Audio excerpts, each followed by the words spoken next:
Hi friends, today we are going to discuss biochemical techniques part first. The learning objectives of this lecture are spectrophotometry, mass spectrometry. Let's first discuss spectrophotometry. It is the quantitative measurement of reflection or transmission properties of a material as a function of wavelength. Spectrophotometry uses photometers that can measure a light beam's intensity as a function of its color, known as spectrophotometers. The instrument operates by passing a beam of light through a sample and measuring the intensity of light reaching a detector. Important features of spectrophotometers are spectral bandwidth and percentage of sample transmission, the logarithmic range of sample absorption, and sometimes a percentage of reflectance measurement. When a photon encounters an analyte molecule, there is a chance that analyte will absorb the photon. This absorption reduces the number of photons in the beam of light, thereby reducing the intensity of light beam. Now coming to the principle of spectrophotometry.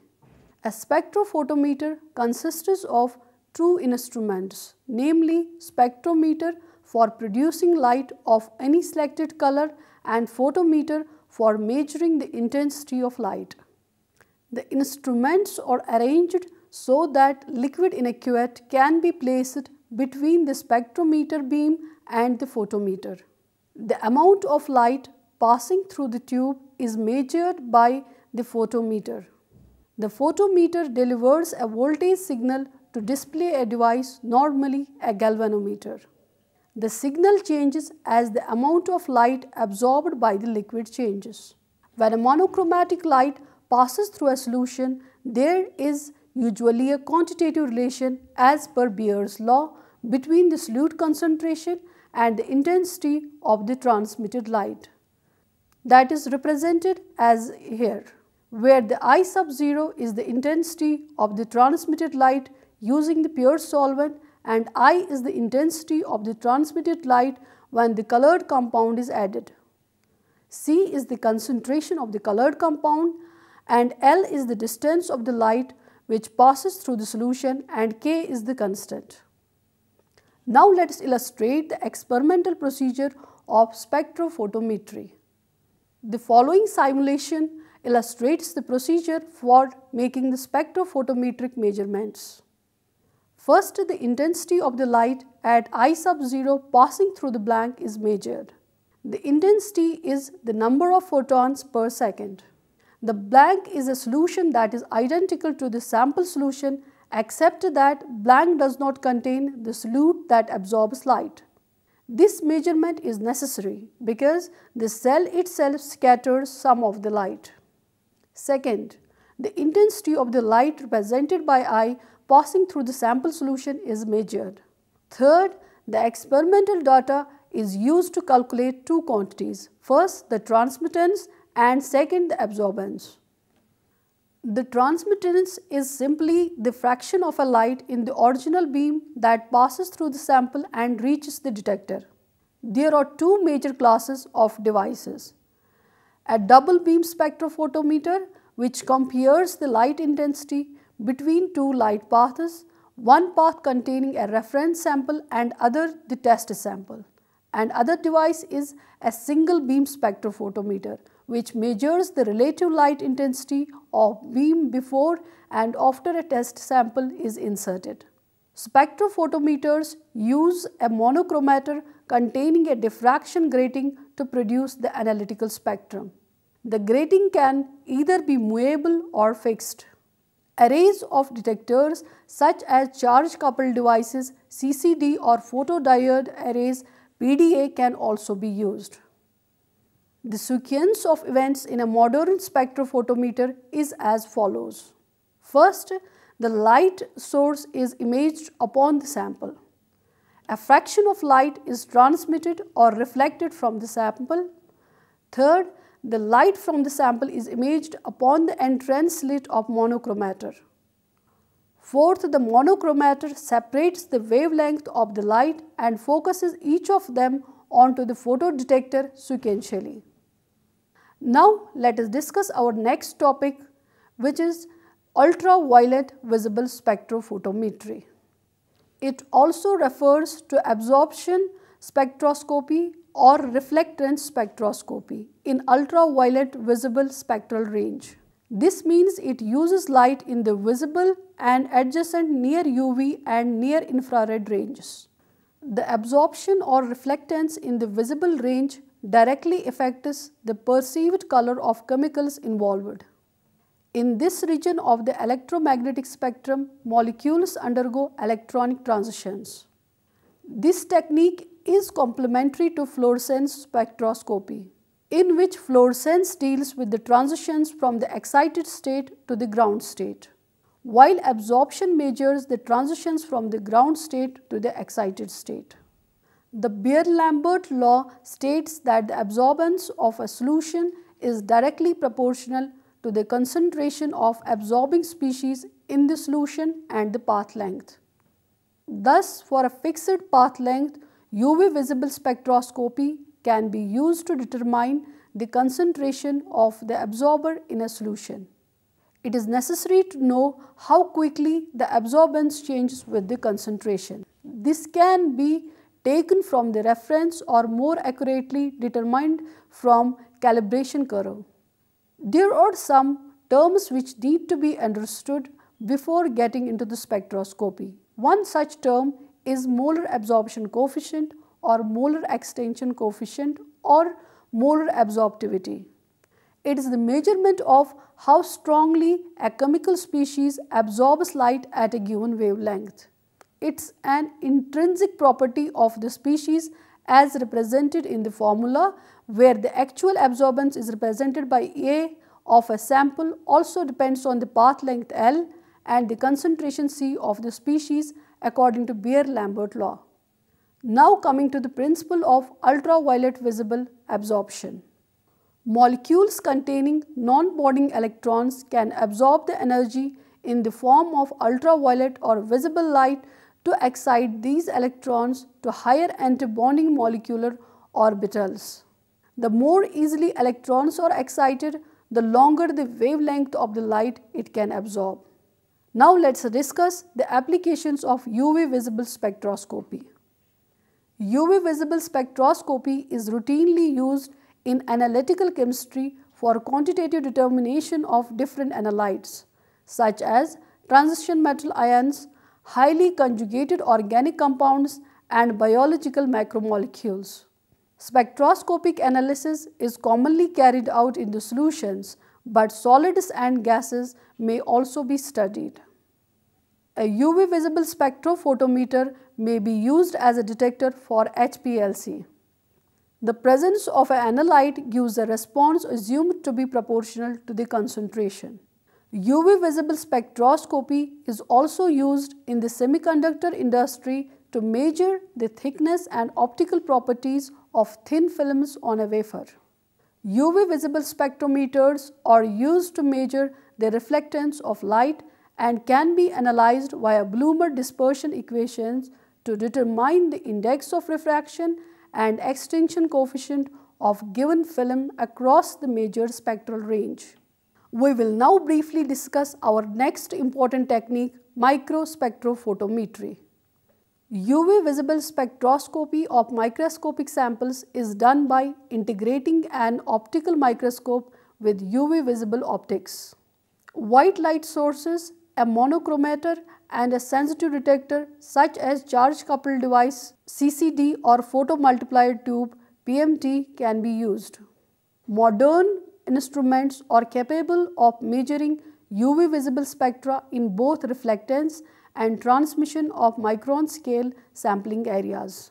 The advantage of using such instruments is that they are able to measure microscopic samples but are also able to measure the spectra of larger samples with high spatial resolution. Now let us discuss our next technique, that is the mass spectrometry. Mass spectrometry is an analytical chemistry technique that help us to identify the amount and the type of the chemicals present in the sample by measuring the mass to charge ratio and abundance of gas phase ions in mass spectrum. Now, what is the mass spectrum? A mass spectrum is a plot of an ion signal as a function of mass to charge ratio. The spectra are used to determine the elemental or isotopic signature of sample, the masses of the particles and of the molecules, and to elucidate the chemical structure of molecules such as peptides and other chemical compounds. Mass spectrometry works by ionizing chemical compounds to generate charged molecules or molecule fragments and measuring their mass to charge ratios.